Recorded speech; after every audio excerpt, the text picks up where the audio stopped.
guys, welcome to the Life Balance podcast with myself, Carol Watson, and Lisa Smith. Today we are going to be discussing to jump or not to jump.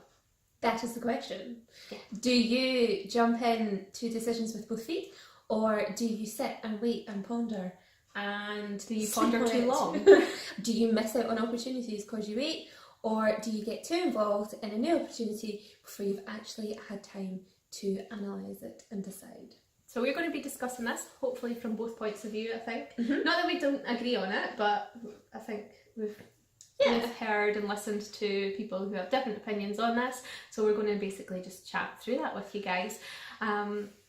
Yes, it's all about quickness of response. So there is some things that we've done together in the past that we have taken our time about. And I said to Lisa, I was like, why have we sat and waited so long to decide whether we're going to do this or not? Yeah. We should be saying yes straight away. And I was angry at myself for taking so long.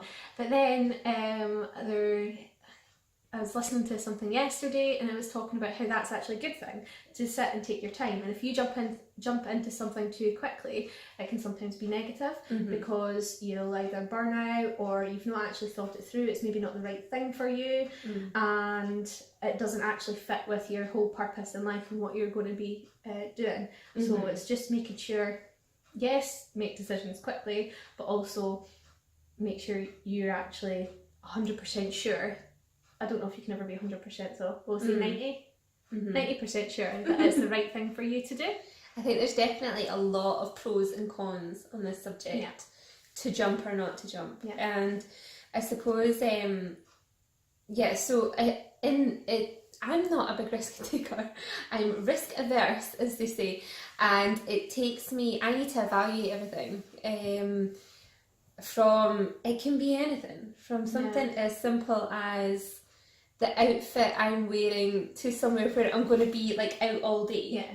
Like, am I going to be warm enough? Is it going to rain? Like, if you live in the UK, you understand. Especially Scotland. That you can get 4 seasons in one day. Yeah. So, I mean, evaluation is key. Yeah, definitely. To outfits for women especially. And even to, obviously, the bigger decisions like, buying a house, investing for our investors. Well, to be fair, we've got it down to a nice little rhythm. So that's a sort of a formula that we use. So I think the key thing here, and you've just highlighted it by talking about investing for other people, like putting forward properties for other people, is we do that based on numbers only, not on actually... Oh yeah, okay, so that is a good point then. It's taking out the emotions. Yeah. So the jump or not to jump, are you too emotionally invested? Yeah. So, and that will make the decision harder. Yeah, right, yeah. okay. And if you're acting solely on emotions, so this is like, obviously we're both happily married women, so this does not apply now, but way back when... Right, where do we go with this? This is what, when people approach me about the podcast and they're like, I love your podcast, but sometimes I think, where is it going to go? That's one of those moments. Right, so listen up. I'm not even sure where I'm going with it. So if you meet someone, and this could apply to guys or girls, like, so if you meet someone when you were young, free and single, you were not thinking logically, you were thinking, this guy looks nice, not what does he do for a job? Although my friends will tell you I was like the opposite. My first question whenever they had a new boyfriend was like, so what does he do? What does he do? What does he do? And actually assessing it properly, you just go and based on lust. So it's very emotionally charged. Yeah, that's exactly it. Emotionally charged. And that happens in business as well. Oh yeah, because it's hard, like, when you're working with someone that is new to building a portfolio, and you're taking them deals which are really good deals that are in high rental markets, sometimes not in the nicest areas, but it doesn't mean that there's anything wrong with that. But they're a great rental. You're gonna have very little void periods, and they're like, I wouldn't live there. Well, why would I buy that? I would live there. And I'm like, you're not going to be living there. Is this your house? Are you going to buy it? No, you're not. And I think that's very Very true. Yeah, I suppose you can make a... It's hard to take the emotions out of some things. Yeah. I don't know if I've spoke about this. I might have spoke about this before in another podcast about when we were purchasing our house. We just moved in a couple of months ago, and it was so difficult for me to take off my oh my god, I'm going to live in this house, and try and put on my sensible, I know, property. Okay, yeah. So did that impact your offers and things like that? Yeah, totally. Did it? Yeah. Did you put in higher offers? No. Oh, you put in lower offers? Yeah. And I was like, we could have increased it. Well, could we have? I don't know. We probably could have increased our offer. But I was the one that's like, no, we really like this house. This was the second one we viewed in the same street. I was like, we really like it. We're sure we can increase it, even just by like $1,000 or $2,000. And my husband is the sensible one, and he's like, no. Mm-hmm. No. What would you tell someone if you were investing for someone? You know your limit for it to make sense for you. Mm-hmm. You're not going to go and then tell them to go over that, are you? Mm-hmm. And I was like, no. Damn, you're right. But then, like, you got the house, yeah, and you didn't have to. You stood our ground. Yeah. Good. Good. Yeah. See, so do you think it's easier to just jump right in when you're not emotionally attached, or do you think it's harder? Harder, because the emotions is what pushes you to jump in too fast. Okay. Yeah. I probably think that is. Whereas when you're looking at numbers, you know if it's going to work or not. Mm-hmm. And that's why, like, things like well, this time of year, you know, we're in November, we're not yet. No, a couple of days left. In October. And there's already Christmas stuff in. Yeah. I love Christmas. I don't care. Don't care what you say. I love it. I love everything about it. I get so excited every time of year. And when I see, you know, like, even like kids' TV, right? Yeah. This is completely different. This is not even Christmas, but kids' TV throughout the whole year, all their adverts are toys. Yeah. Like, advert after advert after advert is toys. If you watch CBeebies, there's no adverts. That's my trick. See, or Netflix. That's decent. And I think it completely plays on like a child's emotions. It does, because they're like, they want everything that's on their TV. Mm-hmm. And it's so exciting. But like the next week, after they've watched maybe another episode or something, it'll be different toys, and they'll be like, oh, I want this instead. I mean, it must be a nightmare for parents coming up to Christmas. I think probably all parents can relate to this, that you'll buy kids, you know, they'll ask for something, you'll buy them it, and then actually, like, 2 days before Christmas, they're like, actually, I wanted this, and you're like, oh, well, that's tough. Santa hasn't got you that. Damn it. Yeah, but I think that's going back to kids are so emotionally charged, and everything's based on, I have a toddler, she's very emotionally charged. Like, if she does not get what she wants, she cries. She wanted to climb onto my mum's dining room table yesterday, and obviously I would not let her. Or actually, no, she got on the table and I was taking her off the table, and she was hysterical that she wasn't getting to dance on the grandma's dining room table. I don't know what gets on when I'm not there. Yeah, my husband would probably say the same thing about me. What, dancing I on the table? cry. No, maybe not. All of the above. Okay, yeah, I cry if I give away. No, I don't know. Little sulks. I do have a little sulk to myself. But then, to be fair, I've never changed. Like, I've been consistent. I've been consistent with that. I knew what he was marrying. Yeah, when I was little, when I was about 3, we moved into a new house. And before that, up to then, I don't know, between 1 and 3 or something, if I didn't get my own way, I used to bang my head off the floor. Oh my goodness. I know. I hope you still do that. No, and then we moved to a new house with concrete floors. I did it once, never did it again. Your mum and dad went out to find all the concrete floors. Yeah, exactly. Just that's to actually move house. Yeah. So, so there's a couple of times in my life that I have actually jumped right in, and I have evaluated it. I've done a sort of quick skim, but it's felt right. So that's emotionally charged. No, but I think sometimes we talk about making quick decisions, but then we also say it has to stack up. So if you can see quickly that it stacks up, then that's fine. Yeah. Definite pros and cons in this one. Yeah. I like this one. Yeah. It's a good conversation. Yeah, so things that you've moved into quickly that could have been bad or good and it's worked out good. Like, I mean, I haven't signed up to be, you know, a brain surgeon off the whim. I don't know if I'd be like, offering it on me. It's like things that, I was probably moving towards, but I've maybe done them a little bit quicker than I thought that they would turn around, or that I tried to plan. Yeah. And it's just sort of come about that the opportunity. I suppose that's taken an opportunity. Averse, and then we spoke about a few things that you've done quite quickly. Yeah. But then that's following a sort of gut. Yeah. So I don't know. I'm just whatever. A little bit of both. Yeah. Yeah.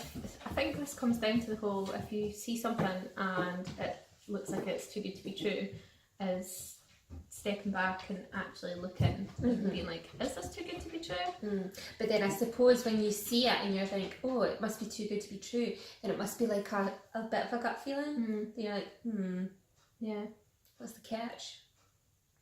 Trust your instincts. Trust your instincts, quite right. Yeah. So what have you jumped into? I wouldn't say I'm risk averse at all, but when we're talking about this, the more I think, I'm like, no, so with our whole podcast, I think we've said before that we sat on it for 2 months before we actually started it, and then we committed publicly on LinkedIn, so there was no going back. Our video. In the forest. Walking the dogs. And we're like, right, if we put it out there, then we just have to do it. Yeah. And I suppose a lot of people do that in terms of accountability. Yeah. You know what I mean? Yeah. Like if you've got a goal, like you want to lose some weight or something like that, you'll go to, I mean, this is why like these weight loss clubs, you get weighed for an accountability in front of people. Yeah. And then they ring a bell when you get to your target weight. Yeah, exactly. Yeah. So I think like I used to do PTs and stuff before my wedding, and every Saturday morning I used to get weighed and measured and things by our PT. Yeah. PT, and I used to do it with another girl, and we used to hold each other accountable. Yeah. I think it's good. Oh yeah. If you have someone else. Gets you towards your goal. Yeah. Like our morning chats. Yes. Our morning chats. Which have now turned into late morning. And more 24 hours a day on WhatsApp. Yeah. Maybe not always voice, but we do voice notes and things as well. Yeah. But we just have to move with the times. Yeah, exactly. And so yeah, is there examples of when you jumped in? Too fast? That's what we were on. Yeah. I don't know, that's what I'm saying. I don't think so. I'm sure there will be. Yeah. I don't know. But we talk about saying yes to everything and working it all out later. I know. But then is that from an emotional point of view as well? You wouldn't say yes to something that you felt deep down in your guts and your values, and like if it was completely wrong, like if it feels morally wrong, then you're not going to do it. Yeah. You're not going to. Yeah, there is some things which I don't know if I'm willing to disclose publicly that I have done or started doing. This is interesting. After it, being like, I kind of wish I'd maybe researched this a bit more before I'd signed my life away. But I think everyone has. Yeah, you just kind of roll with it. Yeah, I think everyone has purpose, and then you can move on. Yeah, and like you say, like sometimes like you get into these situations and you're like, it's not the best. It's not the way I want things to go. But you tend to learn a lot from those situations, and it'll get you probably to a better place than you thought you would be. Yeah. And probably faster. Yeah. Because it'll be a steep learning curve. Yeah. And sometimes that's how I feel it as well. Like if you jump into something and it's a steep learning curve, you're going to get to your goal faster. Yeah. But you're also so uncomfortable. Oh, the uncomfortableness. So that's how you grow. We speak about this all the time. It's the only way to grow is to be uncomfortable. Yeah. Something came to my mind there, and it was, so if you sign up to something and you might think there'll be stages to it, no matter what it is. I believe this, you might tell me otherwise, but there'll be points when you're like, what am I doing? Why have I said I'd do this? What have I signed up to? But then when it's all said and done and you've completed it, or at the end bit, the glory bit, you're like, yes, buzzing. I'm so glad I've done this. But you're not going to feel like that the whole way. When you're having to put in the hard graft, you're not going to feel like that. And I suppose like the first taste that you get that is maybe if you go to university. You're like, yes, I'm so excited, you know, I'm an adult, I'm going out on my own in the world, I'm doing what I love, like going to do the course that I've thinking about for ages and getting on, and then assessments come and things that you maybe don't want to do. One module that's not the best. Yeah. Or you've got, you know, maybe tutors that you don't agree with, or I don't know, just an array of things that go on, People and you're in your just class like, that are great. Yeah. But then fast forward 4 years and you've got that magical bit of paper, and you're like, it's celebrating on stage. So yeah, that's hard. Yeah, that's just pushing through. So it's not actually the decision bit we're talking about, it's the actual continuing bit, isn't it? At the beginning. Yeah, and I suppose that's why, like, so if you jump into something, you have to stay, like, committed, and as long as it is in with your values and your beliefs and things, that's what's going to get you through the tough parts. Yeah. You know? Yeah, if you do something emotionally charged, when that emotion wears away, you're gone. You're not going to be staying the course. Yeah, because it's going to be all exciting and la la la la la to start with, and then you're just going to be like, oh God, do I have to do this today? Yeah. Or you have to do presentations that you have such a fear of speaking in front of people, or you have to partner up with people and you're with... You don't want to. No, I used to always get partnered up with random folk in my tutorials. To be fair, we were all kind of this, like, we were all pretty similar, but there was one class that was mixed, and it was a completely different degree they were doing, and like obviously ours was like business and events and things, and I think theirs was like science or something. There was like an overlapping core subject, and I got partnered with this guy, and I was like, he doesn't care. Like this, like that was one of his modules that he was like, meh, like I don't really need it, because I really needed it. Yeah. And he didn't care. So I just carried him. Yeah. Well, I was going to say, I've had that before in good work at uni, and you just do it for the rest of them. You just have to suck it up and if you deal don't, with it. You care more about it than they do. They'll fill down other bits for that course. Exactly. And then we had to do a presentation on the subject, and obviously because I'd done it all, and I said, you just have to say this, and then obviously, you know, like I didn't care like what you did in preparation because I'd done it all. So I was like, you know, rattling off, like loving it, and then got all my questions fired at me, total success, and then he got his questions fired at me completely. Did you answer? No. Did you step in and answer? On the parts that like he looked at me like help me like I did, but obviously you don't want to obviously overtake, but they kind of discouraged you from doing that anyway. You know, and luckily we got marked separately. That's good. Yes, A's all round. Anyway, so that's like probably the first part in like major thing in your life that you'll be like, oh, I need something else to carry me through. Yeah, but well, unless you're like me and you go when you're a mature student. Oh yeah, but you would have had things to carry you through as well, because you had your daughter. Yeah. Like what carried you through that tough time? A bit of paper at the end. Yeah. Or just like I'd done 3.5 years, I was like, I'm not quitting now. I am going to finish it. Well, sometimes you get, so that can be a factor as well. Sometimes when you jump into things and you're like, oh, how's this going to go? What's the saying about you either you'll have the pain of regret, no, what is that? The pain of discipline or the pain of regret. Yeah, that's it. Yeah. So total discipline. Yeah. Honestly. A little bit of discipline every day. Yeah. Absolutely. Or regret. Yeah, I don't like the pain of regret. I think I said this in previous podcasts that I have serious FOMO, which is fear of missing out, and I'd rather live with the pain of doing something than the pain of regret. Yeah, absolutely. Can you think of anything that you have not done and regretted not doing because of indecision, or just because you chose not to? I suppose there's different things that I've regretted not doing. But I suppose because like it's hard to think of them right now because we're moving at speed in our business. And what is it they say? If you move at speed, then it's you can't see the trees.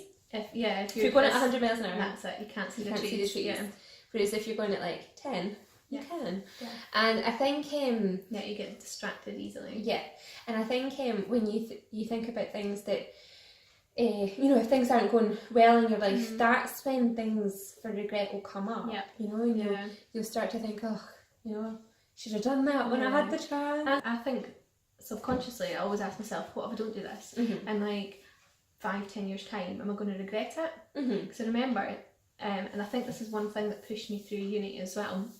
A girl I sat across from when I was in event sales, she told me that she had started her degree and then was pregnant and was having her little girl, and she stopped. And she's like, that's one of my regrets, is that I didn't keep going, I didn't keep pushing. So the whole time, even when I planned to have my child through my 4th year, and when I went and like told the head of my uni like that's what I was pregnant, and she's like, well, you can defer the whole year. And I was like, if I defer the year, what are the chances of me going back and finishing it? I know. So what I done is started and then just kind of seen how it went. But yeah, her kind of telling me that was ringing in the back of my head, like, don't stop. And I think that's what I do. I sort of future pace it like that as well. Yeah. So I think like obviously you have certain milestones and things that you think, by the time I'm 25 I'll have this, by the time I'm 30, by the time I'm 40, whatever. And I think that's how I do it. Like I kind of future pace it and say, well, if I don't, take a chance and do this with business and things like that, or stay employed, then in 10 years time, where am I going to be? Am I going to be regretting it? Probably. But now I've done it. It doesn't matter. Take that regret out of the equation. I've done loads of things where I'm like, I'm not sure, but I know if I don't do it, then I'm going to potentially regret it. Yeah, that's how I kind of see it. If I don't do it. Yeah, like when we went travelling, I was petrified. Absolutely petrified. But I was like, well, if you go. And the other thing is, you can decide to do something, and if it doesn't work out, you come back. Yeah. So like when we went to Australia, if we went and hated it, we could come back. Yeah, exactly. Yeah. And I suppose nothing is kind of set in stone. No. And you can always, like our favourite word, pivot. We love a pivot. Pivot. I think that needs to be our new every podcast hashtag when we need to do hashtag pivot. Like you can always pivot and change and readjust yourself to a path. What is it they say about sailors? So if you want to go, I don't know if it's sailors. It's not planes. When a flight's flying, they've got their end point set. So say you're flying from London to New York, but there's only a very small percentage of the time that they're actually on path, on track. Exactly, and that's the same with sailing because of the wind. Yeah. So they're all the same. Yeah. So if you want to get to somewhere, you plan to get to one point, and then another, and then another, and then another, and then you'll eventually get to where you want to be. Yeah, might be a bit like this, but it's okay. So if you have little goals, then achieve them, and jump in and say, if you think about, I'm open to the opportunity of, something great happening in my business. Yeah. Then you kind of commit to say yes to things and just see where it goes. Yeah. I think it's fine to say, I'll see where it goes. Yeah. You can't have everything figured out. No. Start and get perfect later. Yeah. Yeah. So also, sorry, I can't let you get away with what you just said. You said, have little goals. I've been listening to Grandpa Goes 10X. You do not have little goals. Better not. No. Yeah.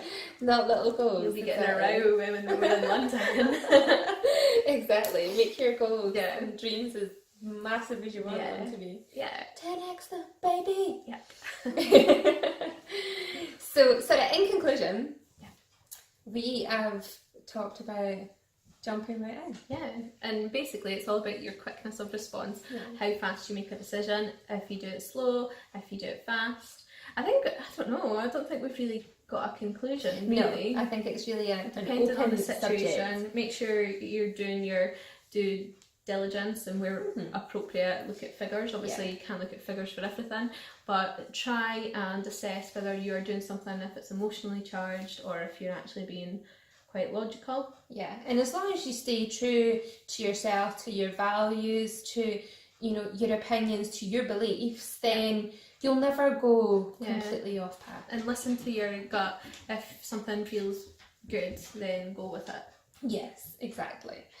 So, thank you again for listening, guys. We very much appreciate all the followers, all our listeners, all the people that take the time to download the podcast. And send us messages. And send us messages. I know the messages are amazing. We really appreciate your support. Yep. So guys, subscribe on our Life Balance YouTube channel and the Life Balance podcast on iTunes. And for Android users, go to lifebalance.libsyn.com for all of our podcast updates. For email alerts and exclusive content, subscribe on the link below. And finally, if you can comment and share with someone you think will love what you've just listened to, we'd appreciate it. Thanks guys, see you next time.